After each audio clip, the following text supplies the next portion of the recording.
And welcome back. As we continue working on our game here, let's go ahead and start introducing new obstacles and hazards and stuff like that into our game. Because up to this point, we of course have a couple monuments that are kind of representing maybe some physical obstacles for the player to move around. We have a dropping object, but let's go ahead and make things, for example, we want things like to spin or rotate. And so in order for us to do that, I'm going to go ahead and go back to my game environment. I want to make sure I can make an object in here. And let's go ahead and create here just a cube. That should be fine. Let me just go ahead and zoom in a little bit here. Go grab this cube. Let's move it out just a little bit so we can see it. And let's press R here so I can go ahead and transform this. Maybe I want to make this a little bit wider, maybe a little narrower. Just go ahead and just deform this just so we got something that we can kind of play around with. And if I, of course, use my rotate tool, one thing you can kind of start to think about is like if I grab these, I can start thinking about how I might want this object to, for example, to spin. And I'm going to, of course, want to adjust the positioning of this. So get this so that it's going to kind of set in here maybe just a little bit nicer on the canvas itself. Now, we're going to have to add some scripting behavior to this in order to have it actually interact. So let's go ahead and look at our scripts and think about the ones that we have. So we have dropper, movement, object collide, and score.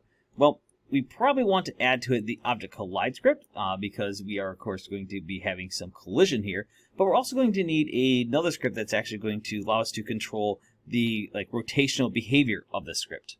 So let's go ahead and create a new C# script, so mono behavior script. And let's go ahead and just call this, let's say, our spinner script. And I want to make sure that this script is attached to my cube here. So let's go ahead and just drag and drop that on.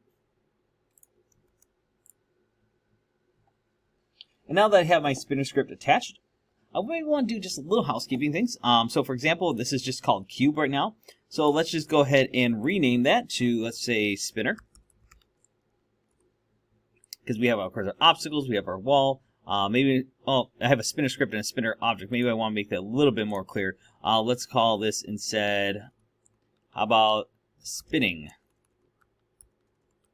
object? Now that way it's just a little bit more clear. And then while I'm here, I can also come in and do things to just create our own custom material for it. So, of course, we have a bunch of different materials in here, like the drop material. So let's go ahead and call this a material. And we'll call this one the spin material. And we can just go ahead and, again, add that to our spinning object. And you can see now it takes on that white color. All right, and so if we want to change this color, of course, we can very easily do so. We can go right here to this material. We can come in here and easily change that around to a different color. Maybe I want to do something a little darker here, or maybe a different hue. Maybe want something more blue or more pink.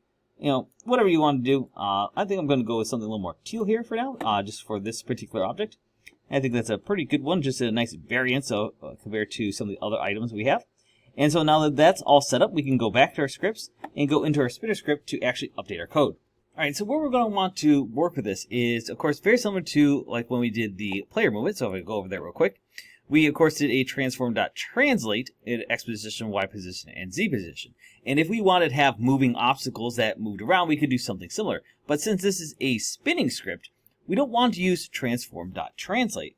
Instead, we want to use transform. And if we start typing, we can see a list of options. We have rotate, because what are we trying to do? We're trying to rotate this. And so I'll just go ahead and take this default suggestion of 1 or 001. That should, of course, this means there's 0 in the X, 0 in the Y, but 1 in the Z direction here. So let's just see how that, just changing that one value might change how our object behaves. And so when I press play here, you can see my object is rotating, and so that looks pretty cool here. Oh, and here comes our dropper object. You can see it kind of bounces off there. So I might want to move this around just a little bit.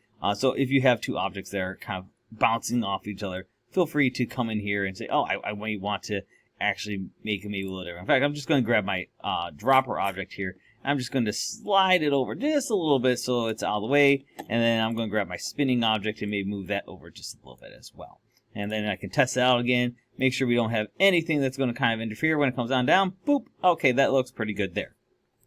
Now, when we actually go about editing this, remember, this just rotated the Z. If I wanted to have it rotate, let's say, in the X and the Z direction, so I could do 101,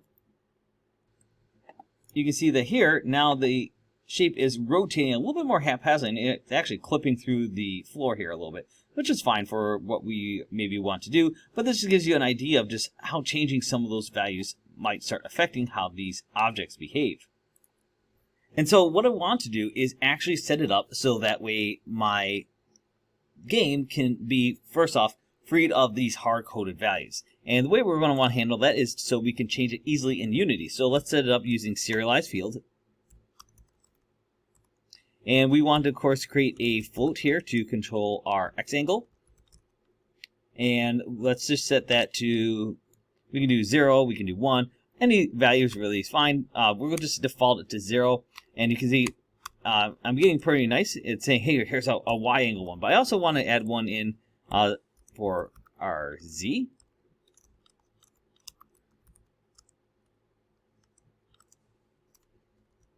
All right, and so now that those are all set up, I can very easily come in here and change these values from the default. So I can make that my X angle. I can make this my Y angle. And I'll make this my Z. Because again, that's what we are going to be controlling here, is we want this to rotate based on whatever values that we have set up within our serialized field. All right, and so if you look right now, I see 0, 0, and 0 here in my spinner script. So if I just run this as now, right now, because these are all 0, this will effectively just be a passive object. But let's just say I go ahead and let's make Y 1, and we'll just go ahead and give that a quick run, just see what it looks like. And so now you see I almost have a kind of a quick spinning paddle there, and there's our dropping object. So cool, we have a little bit more behavior now added to our program. Now, the last thing I want to mention is that, of course, you don't have to remember whole numbers here. You can, of course, use decimals. So I'm just going to leave that in there, but I'm going to run it here. So, for example, right now it's at 1, but I could make that 0.5, and that will slow that down. You can also, of course, drag this to. You can make it negative, so if you want to switch which direction it's spinning, you can also make it go really, really fast. That could be an extra level of danger there. So there'll be options for us to kind of go in here and be able to kind of test this out through trial and error to kind of set up a course. And we are getting to the point where we're going to be pretty soon be able to build this out and have a full kind of little dodging course that we could have our player try to navigate.